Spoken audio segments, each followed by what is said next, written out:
A Bíblia em um ano. Uma experiência de encontro com Jesus Cristo, a Palavra de Deus.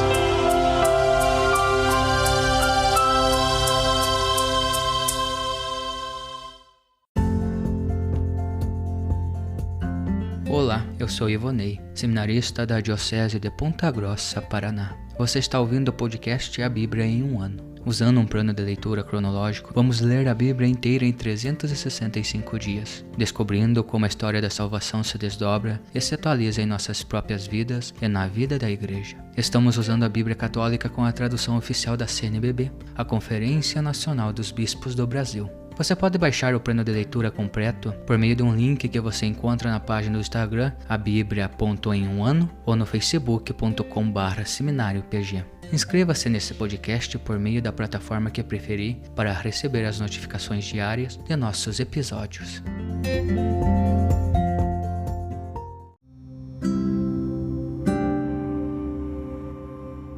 Olá, eu sou o Padre Joel Nalepa, da Diocese de Ponta Grossa, no Paraná.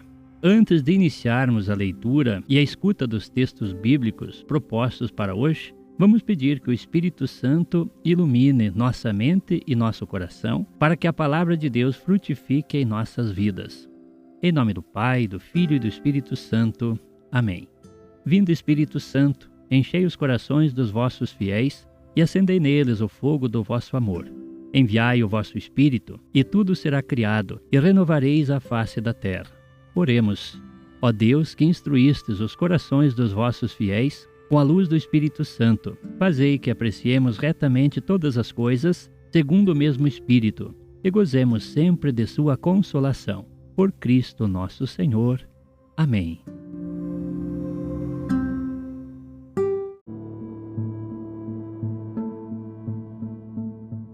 Hoje, dia 196 de nosso podcast.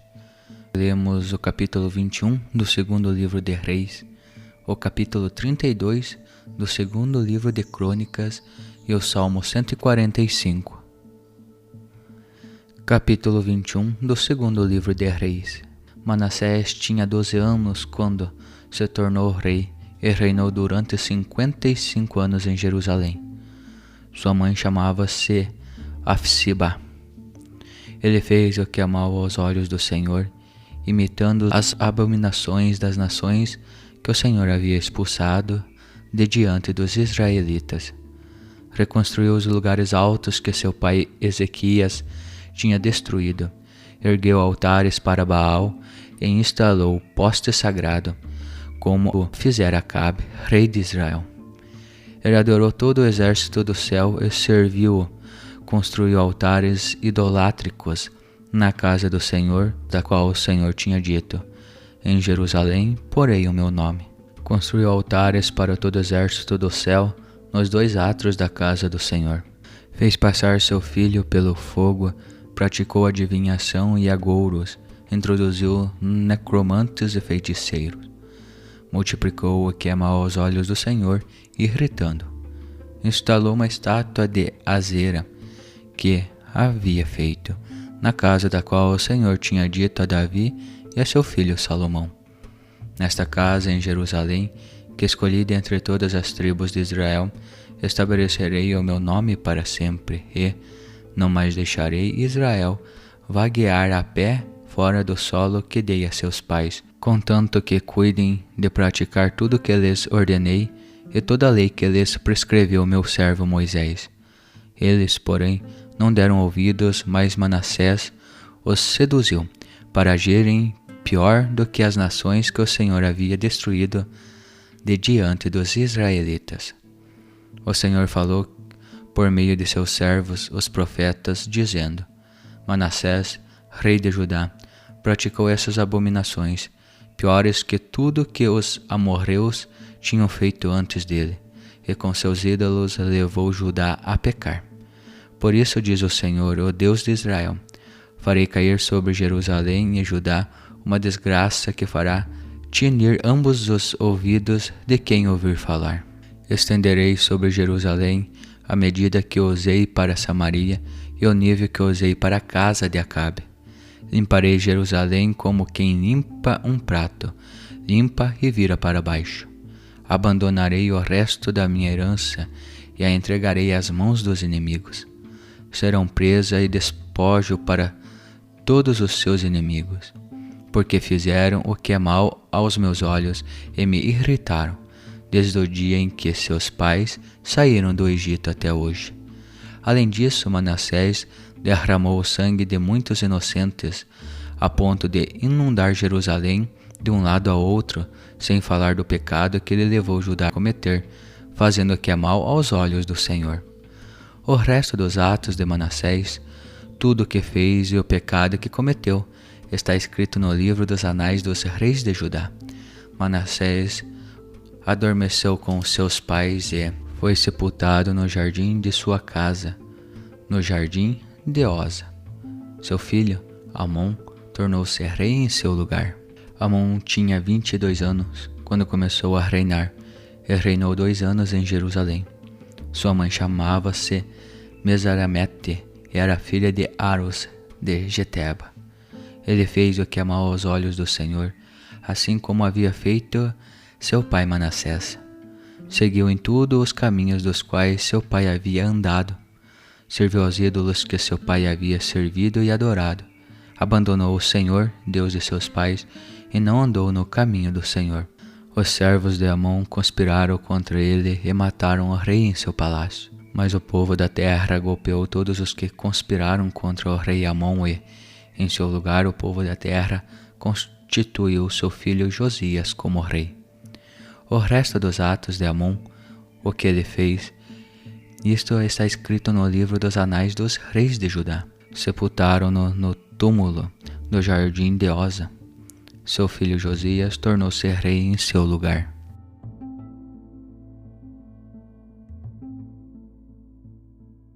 Capítulo 32 do segundo livro de Crônicas. Depois desses acontecimentos e dessas provas de fidelidade, chegou Senaqueribe, rei da Síria, invadiu Judá e sitiou as cidades fortificadas, pensando em conquistá-las. Quando Ezequias viu Senaqueribe chegar com a intenção de atacar Jerusalém, deliberou com seus chefes e com seus valentes no sentido de obstruir todas as fontes de água que se encontravam do lado de fora da cidade, e eles o apoiaram. Reuniu-se em grande multidão e obstruíram todas as vertentes e a torrente que atravessava a região, dizendo: não convém que os reis da Síria encontrem abundância da água ao chegarem. Sentindo-se reconfortado, Ezequias restaurou toda a muralha danificada, erigiu sobre ela torres, além de outra muralha mais para fora, e fortificou o lugar do aterro na cidade de Davi. Também preparou grande quantidade de lanças e escudos. Nomeou os chefes militares para o povo, reuniu-os na praça da porta da cidade e falou-lhes ao coração, dizendo: sede fortes e corajosos. Não tenhais medo, não vos assusteis diante do rei da Síria, nem diante de toda a multidão que vem com ele, pois conosco bem mais do que com ele. Com ele está a força de carne, mas conosco está o Senhor, nosso Deus, para nos auxiliar e para combater por nós. E o povo ficou confiante por essas palavras de Ezequias, rei de Judá. Mais tarde, quando já estava assediando Laques com toda a sua potência, Senaqueribe, rei da Síria, mandou seus servos a Jerusalém para falar a Ezequias, rei de Judá, e a todos os habitantes de Judá refugiados em Jerusalém. Mandou dizer: assim fala Senaqueribe, rei da Síria, em quem pusestes confiança para ficar desmorando em Jerusalém cercada? Será que Ezequias não vos ilude, deixando-vos morrer de fome e de sede, quando diz: o Senhor nosso Deus nos livrará da mão do rei da Síria? Acaso não foi Ezequias quem eliminou todos os lugares altos e os altares, ordenando a todo o Judá e a Jerusalém: deveis adorar diante de um único altar e queimar incenso somente sobre ele? Acaso não sabeis o que eu e os meus antepassados fizemos com todos os povos das outras terras? Os deuses destas terras foram capazes de salvar sua terra de minha mão? Qual dentre todos os deuses dessa nação que meus antepassados voltaram a reinar foi capaz de arrancar seu povo de minha mão? Acaso só o nosso Deus seria capaz de arrancar-vos de minha mão? Agora, não vos engane, Ezequias, nem vos iluda dessa forma. Não confieis nele, pois nenhum Deus de qualquer nação ou reino conseguiu arrancar seu povo de minha mão ou da mão de meus antepassados. Tampouco vosso Deus vos arrancará de minha mão. Os servos de Senaqueribe não pararam de falar contra o Senhor Deus e seu servo Ezequias. Senaqueribe escreveu também uma carta em que insultava o Senhor, Deus de Israel, e falava contra ele. Da mesma forma que os deuses nacionais das terras não arrancaram seus povos de minha mão, também o Deus de Ezequias não arrancará seu povo de minha mão. Então gritaram com voz forte na língua judaica para serem ouvidos pelo povo de Jerusalém, que estava sobre a muralha, a fim de intimá-lo e assustá-lo e assim tomarem a cidade. Falavam do Deus de Jerusalém do mesmo modo como dos deuses dos povos da terra, nas obras da mão humana. Por causa disso, o rei Ezequias e o profeta Isaías, filho de Amós, oraram e clamaram ao céu. Então o Senhor enviou um anjo que exterminou todos os guerreiros de elite, os príncipes e os chefes do acampamento do rei da Síria. Este regressou à sua terra, coberto de vergonha. Quando entrou no templo de seu Deus, alguns de seus próprios filhos lá o mataram à espada. Assim o Senhor salvou Ezequias e os habitantes de Jerusalém da mão de Senaqueribe, rei da Síria, e da mão de todos. Deu-lhes sossego de todos os lados. E muitos levaram ofertas para o Senhor em Jerusalém e preciosidades para Ezequias, rei de Judá, que, a partir daí, cresceu na consideração de todas as nações. Por aquele tempo, Ezequias adoeceu, beirando a morte, e ele rezou ao Senhor. Este lhe respondeu, dando-lhe um sinal milagroso. Mas Ezequias não correspondeu ao favor recebido. Seu coração se tornou orgulhoso e por isso veio a ira sobre ele e sobre Judá e Jerusalém. Mas Ezequias humilhou-se do orgulho de seu coração, ele e os habitantes de Jerusalém. E por isso a ira do Senhor não os atingiu nos dias de Ezequias. Ezequias possuía riqueza e glória em abundância. Fez para si tesourarias para guardar ouro, prata, pedras preciosas, perfumes, escudo e toda espécie de objetos de valor, bem como depósito para todas as safras de trigo, vinho e azeite, e estrebarias para toda espécie de animais e redis para os rebanhos. Adquiriu para si cidades e grandes rebanhos de ovelhas e bois, pois Deus concedeu-lhe muitíssimos bens. Foi Ezequias que obstruiu a cidade superior da fonte de Guiom e a desviou para baixo, para o lado ocidental da cidade de Davi. Ezequias teve êxito em todos os seus empreendimentos. Assim, ao negociar com os príncipes da Babilônia, enviados para colher informações a respeito dos fatos milagrosos ocorridos na terra, Deus o abandonou, para testá-lo e conhecer tudo quanto ele tinha no coração. O resto dos atos de Ezequias e suas obras de piedade estão escritos na visão do profeta Isaías, filho de Amós, e no livro dos reis de Judá e de Israel. Ezequias adormeceu junto de seus pais e foi sepultado na encosta dos sepulcros dos filhos de Davi. Por ocasião de sua morte, todos os habitantes de Judá lhe prestaram homenagem. Seu filho Manassés tornou-se rei em seu lugar.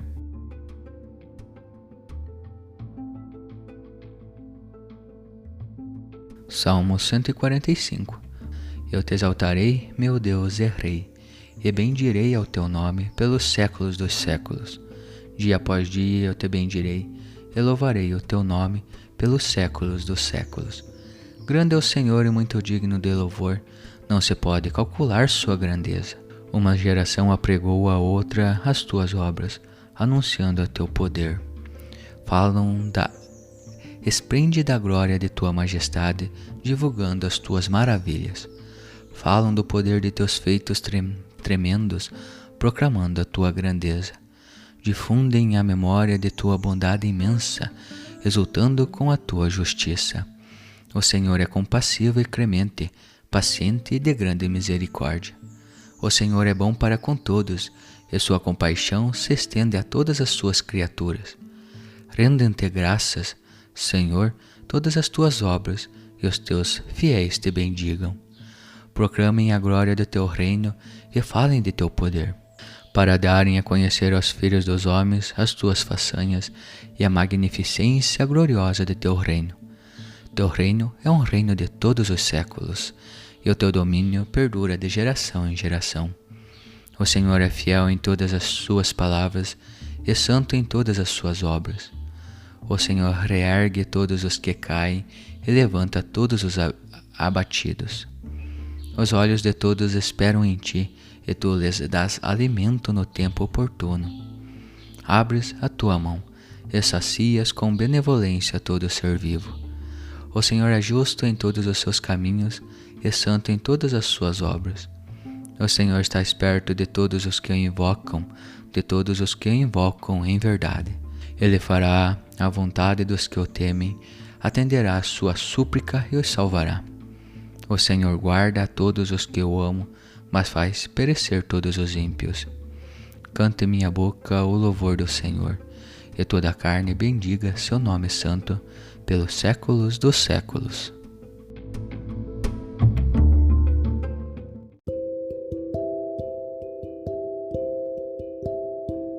Olá, eu sou o Padre Wilson, da Diocese de Ponta Grossa, no Paraná. Hoje, o capítulo 21 do segundo livro dos Reis, nós vemos Manassés, filho de Ezequias, que sobe ao trono, mas totalmente diferente do seu pai, conforme apresenta ao tribunal da história. O autor do livro dos Reis diz que ele fez o que desagrada ao Senhor, fez o que o Senhor reprova. O rei piedoso Ezequias viveu 35 anos. O rei ímpio Manassés viveu 67. Mas parece que essa incongruência aí não preocupa o autor do livro. É o tribunal da história, não é? Segundo o que Deus pensa, que julga a história dos reis.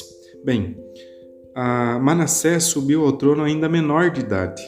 É lógico que durante a sua regência fosse aconselhado por seguidores de conduta religiosa do pai.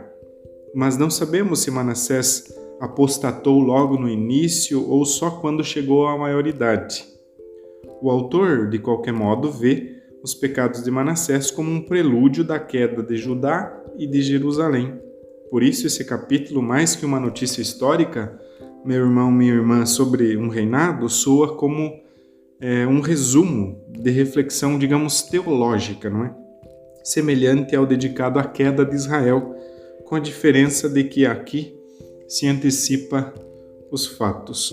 Por outro lado, no livro das Crônicas, que será lido amanhã, o capítulo 33, nós estamos adiantados com o livro dos Reis, veremos que o cronista ele coloca uma deportação para Manassés, para o território da Babilônia, e apresenta também uma consequente conversão dele. Mas aqui, no livro dos Reis, quem julga? O tribunal da história. Os reis são julgados segundo o cumprimento ou não da lei do Senhor. O que poderíamos refletir daqui, meus irmãos e irmãs, é o seguinte: as pessoas que erram, como os reis aí de Israel erraram tanto, não é? Como que eu e você olhamos para elas? Já estamos emitindo juízos concretos ou também as pessoas que erram nós deixamos para o julgamento da história segundo os critérios de Deus? É verdade que os critérios do Antigo Testamento a respeito de como Deus julga são muito diferentes do que aqueles que o Novo Testamento julga a partir de Jesus Cristo. Em todo caso, o teu e o meu critério para falar das pessoas que erram, qual é? As provocações e irritações que sentimos? A moral, o juízo que cada um de nós faz a respeito dos outros? E se você e eu recomendássemos às pessoas que consideramos erradas para Deus, para que Deus as julgue. Talvez poderíamos viver melhor a nossa própria vida. Vamos concluir com alguns versículos do Salmo 145. O Senhor é clemente e compassivo, paciente e misericordioso. O Senhor é bom para com todos, Ele se compadece de todas as suas criaturas.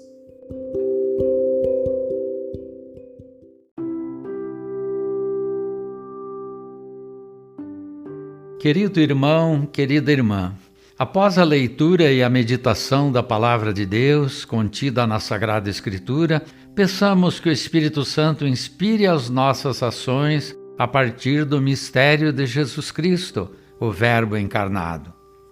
Oremos. Ó Deus, concedei ao vosso povo alimentar-se cada vez mais da vossa palavra e nela encontrar a fonte da vida. Por nosso Senhor Jesus Cristo, vosso Filho, na unidade do Espírito Santo. Amém. Quem vos fala é Dom Sérgio, bispo da Diocese de Ponta Grossa, no Paraná. Que desça sobre vós a bênção de Deus Todo-Poderoso, Pai e Filho e Espírito Santo. Amém.